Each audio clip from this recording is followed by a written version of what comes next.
लाल फूल पीला फूल फूले फूल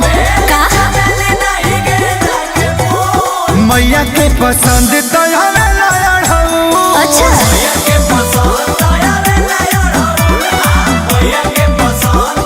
अरे जियो व्यास मैया कहाँ बोलू देरी हो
मैया के पसंद तो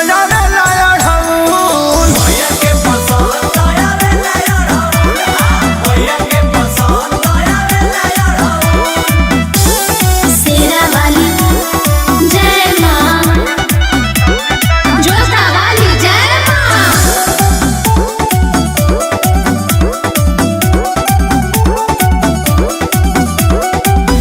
जवाना रहस्य मैया है चाचा बेछाए ताहरा गमछिया से पौआ झरवाए। सुना बोला अखिलेश खेसारी पचरा मैया के गाई है। अच्छा निमिया झुलुआ मोनू समझे झुलई है। सेवक करिए सेवक कैया कबूल।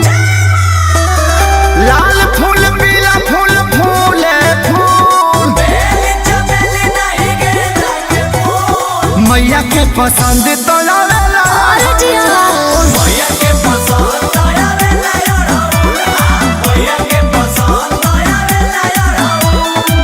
ओहो उ तो सुबह से लाके धइले बानी।